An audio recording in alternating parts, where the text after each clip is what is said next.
Have you been praying for financial abundance year after year, but your bank account stays exactly the same? Maybe the problem is not that God does not want to bless you. Maybe you are failing the most important financial test in the entire Bible. The parable of the talents contains a brutal truth that most Christians do not want to hear. God does not bless based on your need. He blesses based on your stewardship.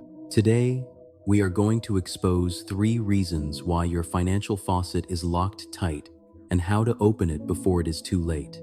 But before we go any further, if you are serious about breaking through your financial ceiling, hit that subscribe button right now and comment below with the words, "I am a faithful steward," in all capital letters, so I know you are committed to this journey with me. Let us dive in. Picture this scene from Matthew chapter 25.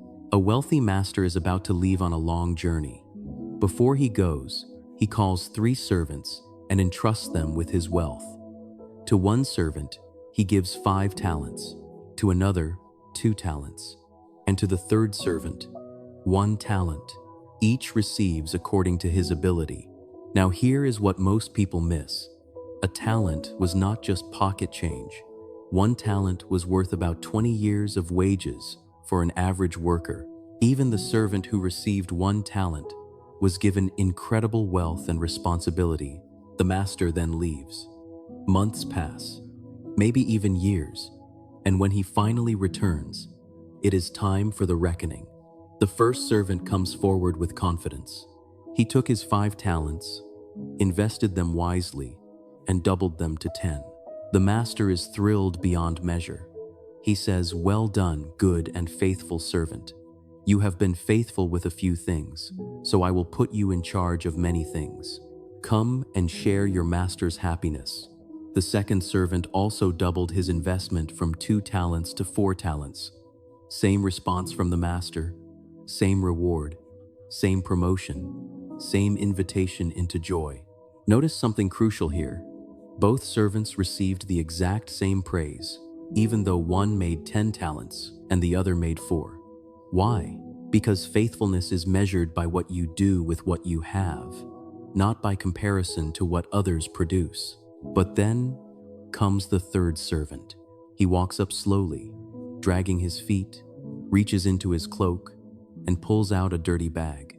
He unwraps it carefully, and there sits the original 1 talent, still intact but covered in soil. "I was afraid," he says nervously.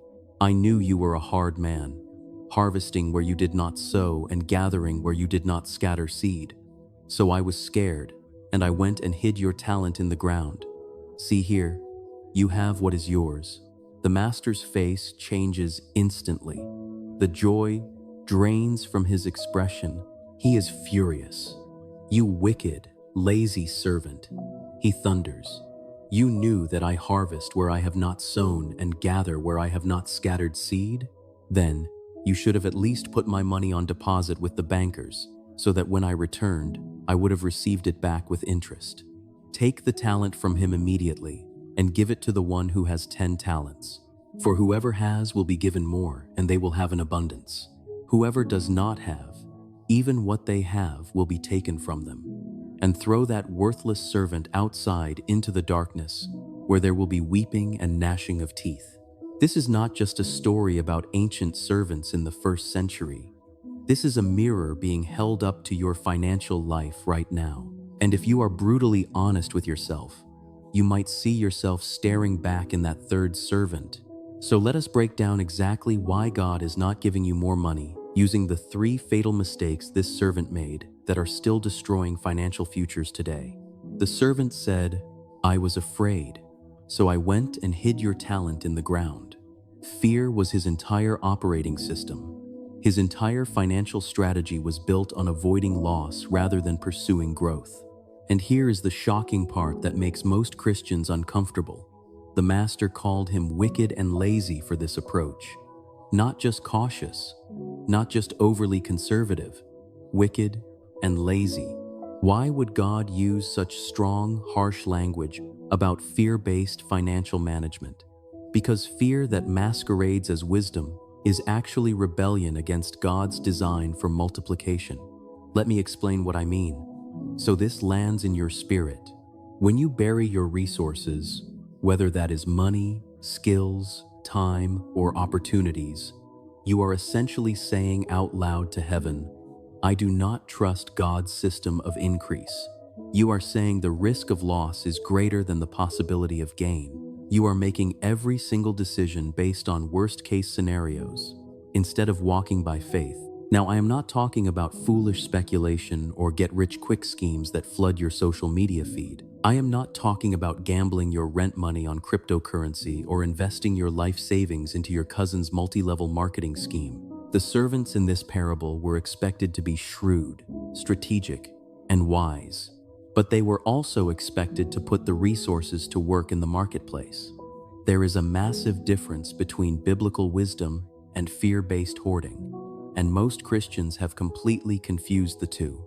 Wisdom says, I will be strategic, I will seek godly counsel, I will pray for direction, and I will make calculated investments with proper risk management. Fear says I will do absolutely nothing, because doing nothing feels safe right now, even though I know deep down it is killing my future. Think about your own financial life right now. How much money are you sitting on in a checking account that is doing absolutely nothing? How many opportunities have you passed up in the last 12 months because you were afraid of what might go wrong?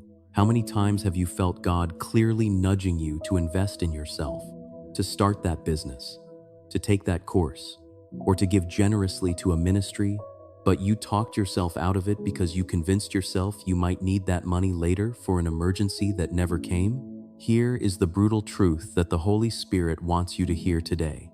That safety you feel from doing nothing is a complete illusion. In the parable, the servant who buried his talent thought he was being safe and responsible, but he ended up losing everything he had. Meanwhile, the servants who took calculated risks and put the resources to work in faith were rewarded beyond measure. They were promoted into greater responsibility. They entered into their master's happiness and joy. The burial mindset shows up in several specific ways in modern American life. Maybe you have been sitting on the same job for 7 years, even though you know in your heart God has called you to start your own business, because a steady bi-weekly paycheck feels safer than entrepreneurship. Maybe you keep $50,000 in a checking account earning zero interest because you do not understand investing and you are too afraid to learn. So you are literally losing thousands of dollars every year to inflation. Maybe you have gifts and talents that could easily generate extra income per month, but you have never developed them because you are afraid of failing publicly. Or here is a massive one that keeps millions of Christians stuck. Maybe you have been holding back from generous giving and tithing because you are worried about your own future needs. You know you should tithe that 10% off the top. You have heard the sermons. You have read Malachi chapter 3, but that 10% feels like too much to risk when bills are tight. So you hold on to it tightly, you bury it in your budget, and then you genuinely wonder why God is not opening up financial doors for you. The master in the parable did not accept fear as a valid excuse. He did not say, "Oh, you poor thing, I completely understand you were scared." No. He called it wickedness and laziness in the strongest possible terms. Why would he do that? Because fear-based inaction is actually a deep distrust of God's character and his proven ability to provide. It says, with your actions, I need to protect myself because God might not come through for me when I need him. And that is the opposite of faith. Hebrews chapter 11 verse 6 says very clearly, without faith it is impossible to please God. You cannot please God while simultaneously hoarding resources out of fear. You cannot please God while refusing to step out in obedience because you are worried about what might happen. Faith requires action. Faith requires calculated risk.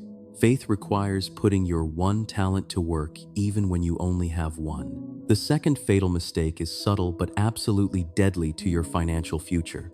Notice carefully that each servant received a vastly different amount. 5 talents, 2 talents, 1 talent. Each according to his ability. The master knew exactly what each servant could handle at that moment. He was not being unfair or playing favorites. He was being strategic and wise. But here is what very likely happened in the mind of that third servant. He looked down at his 1 talent, then looked over at the 5 talents the first servant received, and he thought to himself, "This is not even worth trying. What difference can 1 talent make compared to 5? If I am only going to have 1 while he has 5, why should I even bother? I will just keep it safe and return it when the master comes back." This is the comparison trap, and it is actively killing your financial future right now. You look at people on social media who are 10 years further ahead than you, who have more resources, who got a bigger head start, and you think what I have right now is too small to even matter. You think once I have more, then I will start being a good steward. Once I am making 6 figures, then I will start investing. Once I am debt-free, then I will start giving generously. Once I finally have enough, then I will take it seriously. But that is completely backwards thinking. The reason you do not have more right now is precisely because you are not being faithful with what you already have. Look carefully at what the Master says in Matthew chapter 25, verse 29. Whoever has will be given more, and they will have an abundance. Whoever does not have, even what they have will be taken from them. This is not a cruel statement. This is a fundamental principle of increase. Faithfulness with little leads directly to abundance with much. Negligence with little leads inevitably to loss of everything. Your current capacity is your container. If you cannot manage $100 excellently, why would God trust you with 1,000?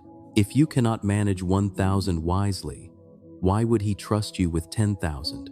You are proving to God right now with your current decisions what level you can handle. And if you are not handling your current level well, you are essentially asking Him to stop blessing you. I see this pattern constantly. People say, "I am praying for a financial breakthrough. I desperately need more income." But when you look at their current finances, it is chaos. They do not have a budget. They do not track spending. They have no emergency fund. They are drowning in debt, but still eating out 5 times a week. And then they wonder why God is not opening doors. God is not being stingy. You are not ready. You have not proven you can steward more. The comparison trap also makes you despise small beginnings. Zechariah chapter 4 verse 10 says, "Do not despise these small beginnings, for the Lord rejoices to see the work begin." God absolutely loves small beginnings, because small beginnings, combined with faithfulness, become large endings every single time. But you have to actually start where you are. You have to work with what you have right now, no matter how insignificant it seems. Maybe right now you only have $20 left over after bills.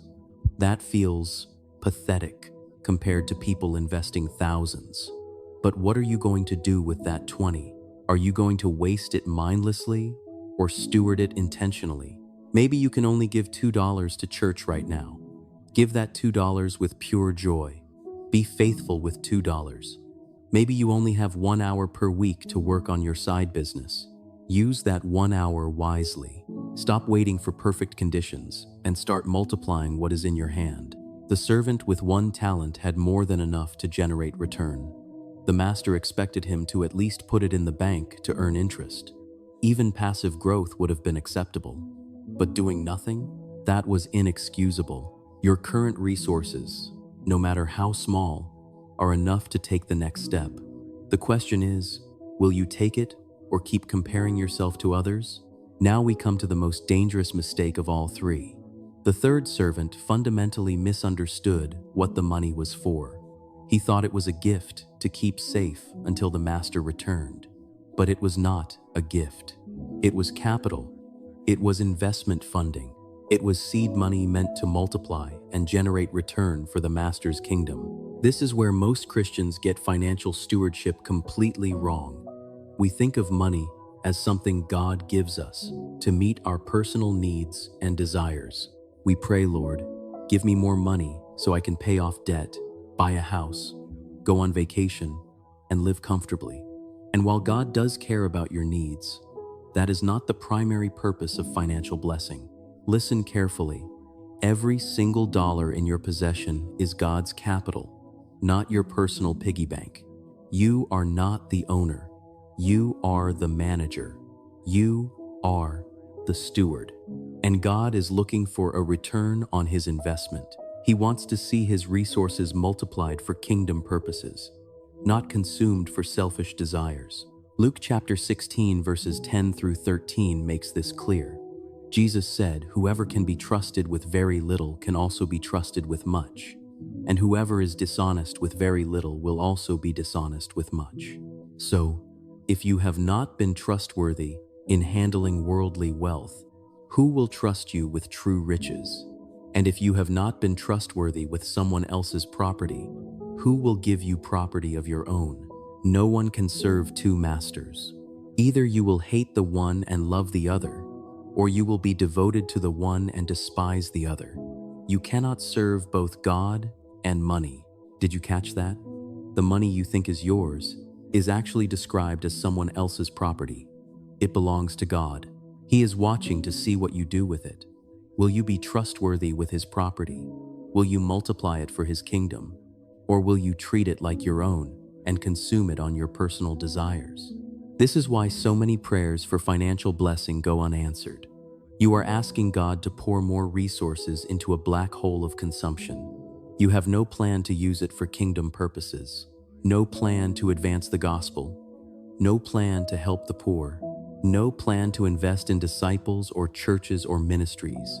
You just want more stuff, more comfort, more security, more pleasure. God is not interested in funding your selfishness. He is interested in funding world changers. He is interested in funding people who will take his resources and multiply them for eternal impact. And if you are not doing that with what you have now, why would he give you more? Think about it from God's perspective. If you were a venture capitalist and you had two people asking for investment, who would you choose? The person who says, "Give me money so I can pay my bills and take a vacation," or the person who says, "Give me money and I will build something that generates ongoing returns and benefits many people"? It is obvious. God invests in multiplication systems, not consumption systems. So what does this look like practically? It means you need to shift your entire mindset around money. Stop thinking, "What can money do for me?" and start thinking, "What can I do for God's kingdom with money?" When you get your paycheck, your first thought should not be, "What can I buy?" but "How can I multiply this and use it for eternal purposes?" This means budgeting intentionally. This means giving generously and consistently. This means investing wisely so your wealth compounds. This means building income streams that do not require your constant time so you can give more, serve more, and impact more. This means teaching your children biblical financial principles so generational wealth transfers down. This means using your business or career to create value for others, not just extract money from them. The servants who multiplied their talents understood this. They did not see the talents as their own money to hoard or spend. They saw it as their master's capital to steward and grow. And when the master returned, they were able to present him with return. They had doubled what was entrusted to them. And what was their reward? More responsibility, greater trust, an invitation to share in their master's joy. That is what is waiting for you when you start stewarding God's resources correctly. Not just more money, but more responsibility, more impact, more kingdom authority, more joy. But you have to prove yourself faithful first. You have to show that you can be trusted with little before you are given much. In Matthew chapter 25, verse 19, it says, "After a long time, the master of those servants returned and settled accounts with them. There was a day of reckoning, a day when the master came back and asked, 'What did you do with what I gave you?' Friend, that day is coming for you too. Maybe not today, maybe not this year, but there will come a day when you stand before God and he asks, 'What did you do with everything I entrusted to you? What did you do with your time, your talents, your money, your opportunities, your influence? What did you do?' And on that day, You will not be able to hide behind excuses. You will not be able to say, I was too afraid, or I did not have enough, or other people had more than me. Those excuses did not work for the third servant, and they will not work for you. The only thing that will matter is whether you were faithful with what you had. So let me ask you directly, are you being faithful with what you currently have? Are you stewarding your money wisely or wasting it? Are you investing in growth or burying your potential? Are you using your resources for kingdom multiplication or personal consumption? Are you making excuses or taking action? If you are honest, and the answer is no, today is your wake-up call. Today is the day you stop burying your talent and start putting it to work. Today is the day you stop comparing yourself to others and start maximizing what is in your hand. Today is the day you stop treating money like it is yours and start stewarding it like it belongs to God. Here is what I want you to do this week. Pull out your bank statements and look at where your money went last month. Every single dollar. Then ask yourself, is this the spending pattern of a faithful steward? Am I multiplying or consuming? Am I investing in eternity or just funding my comfort? Then make one change. Just one. Maybe it is setting up automatic tithing so you honor God first. Maybe it is opening an investment account and starting with just $10 per week. Maybe it is cutting one unnecessary expense and redirecting that money towards something with kingdom impact. Maybe it is finally starting that business idea God has been whispering to you about. Whatever it is, take one action this week that moves you from the burial mindset to the multiplication mindset. Stop being the servant who does nothing and starts being the servant who is faithful with little so you can be trusted with much. The parable ends with a shocking statement. The master says, "Take the talent from him and give it to the one who has 10 talents. Then he says, "Whoever has will be given more, and they will have an abundance. Whoever does not have, even what they have will be taken from them." This is the law of multiplication and the law of atrophy. Use it or lose it. Steward or surrender. Multiply or diminish. You do not get to stay neutral. You are either moving forward in faithfulness or backward in negligence. And if you are not multiplying what God has given you, you are already losing it. But here is the good news. It is not too late. If you are watching this video right now, you still have time to change course. You still have time to dig up your buried talent, dust it off, and put it to work. You still have time to stop making excuses and start making progress. You still have time to prove to God that you can be trusted with more. God is not mad at you for being at the starting line. He is not angry that you only have a little right now. He is not disappointed that you have made mistakes in the past, but he is waiting to see what you will do next. Will you step into faithful stewardship or stay stuck in fear, comparison, and selfish consumption? The choice is yours. And honestly, this video is not really about money at all. It is about faithfulness. It is about trust. It is about whether you truly believe God is good and his ways are best. It is about whether you are willing to step out in obedience even when it feels risky. It is about whether you are ready to live as a steward rather than an owner. If you are ready to stop being the wicked and lazy servant and start being the good and faithful one, I need you to do something right now. Type in the comments, "I am a faithful steward," in all capital letters. Declare it publicly. Let it be your line in the sand. Let today be the day everything changes. And if you want to keep learning how to multiply your resources God's way, hit that subscribe button for Bible Money and turn on notifications. Every week, we are breaking down biblical financial principles that actually work. This is not just theory.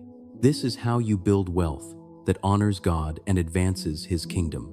Do not be the servant who had it all and lost it because of fear. Do not be the servant who wasted his potential because he was too busy comparing. Do not be the servant who consumed everything and had nothing to show when the master returned. Be the servant who hears, "Well done, good and faithful servant." Be the one who enters into your master's joy. Be the one who receives more because you were faithful with little. The test is happening right now. What will you do with what you have been given? The Master is watching, and one day he will return. Make sure you are ready. I will see you in the next video.